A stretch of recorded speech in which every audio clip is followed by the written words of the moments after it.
Hi everyone!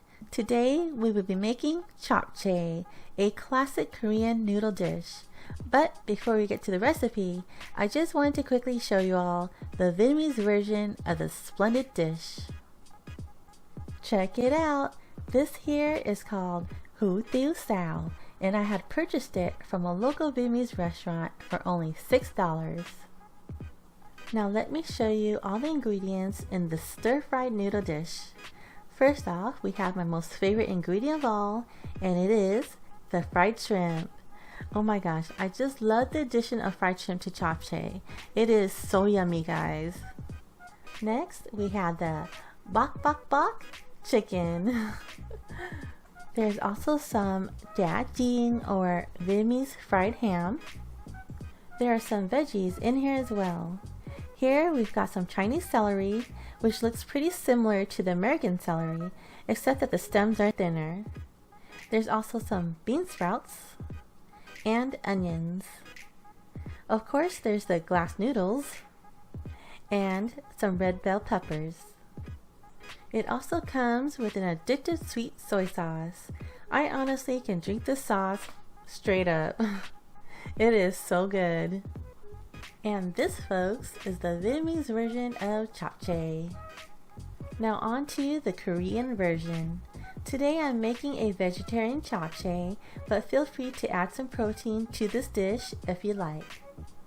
If you decide that you want to add beef to your japchae, you can follow the recipe provided on the back of this noodle package. Just pause the video and then you can simply write down the instructions. Alrighty, let's get started, guys. First off, you will need some shiitake mushrooms. And all you need to do is reconstitute them in some hot water. Then drain and give the mushrooms a quick rinse under some cold water just to cool them off a bit. After that, gently squeeze the mushrooms to remove any excess water and then set them aside.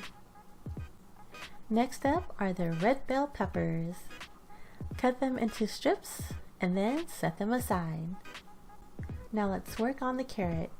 Take half of a carrot and cut it into matchsticks. Next, thinly slice a yellow onion. Up next is the spinach, and we're going to need to blanch the spinach in some hot water. So, fill a medium-sized pot with water and toss in a little bit of salt. Bring the water to a boil and then add in the spinach. Quickly cook the spinach for about 15 to 20 seconds.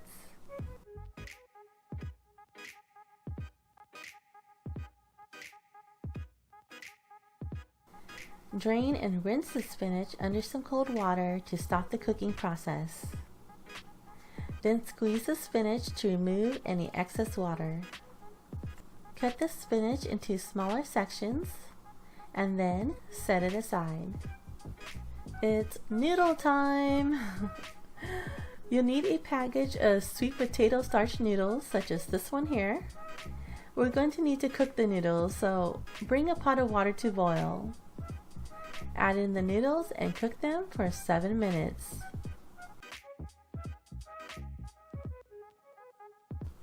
Drain the noodles and rinse them about 2 to 3 times under some cold water. The last time that you rinse the noodles though, turn the tap water to hot to bring the noodles back to room temperature.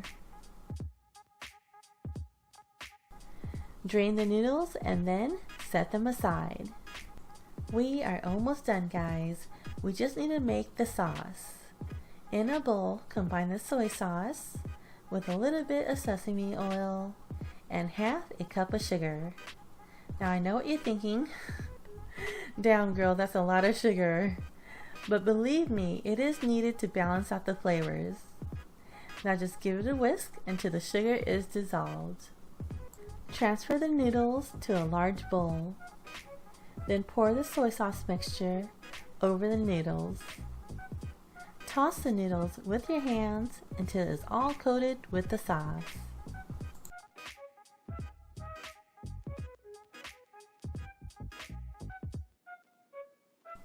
Be sure to cut the noodles into shorter strands because you don't want to choke and die.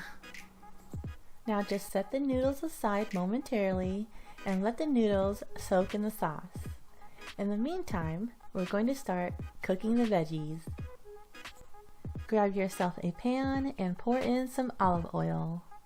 Once the pan is hot, toss in the carrots and sauté them for about 2 minutes. Next, toss in the red bell peppers and onions. If at this point the bottom of the pan is dry, just simply add another tablespoon of olive oil. Then cook the vegetables for another 2 minutes.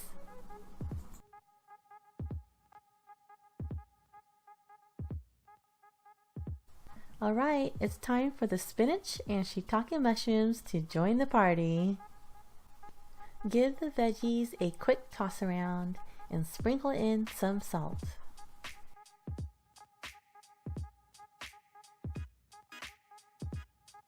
And lastly, in goes the sesame oil.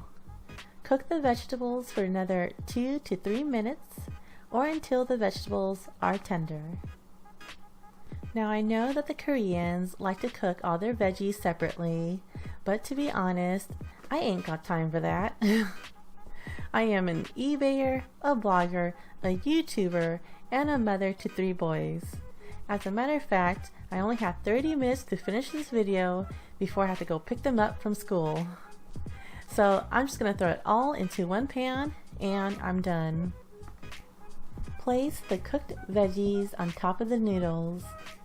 Then use what God had given you, your hands, to combine the two. Lastly, sprinkle on some sesame seeds and black pepper. It is now ready to be served. What's great about this dish is that it can be served hot, cold, or at room temperature. I personally prefer to eat the noodles at room temperature. So right before I serve myself a plate of japchae, if the noodles are a little cold, I will just warm it up in the microwave for about 30 to 45 seconds. Well, from the mouth of Porky Pig! That's all, folks. The recipe is available on my website at www.eatwithemily.com. Thanks so much for watching my videos. Be sure to follow me on social media.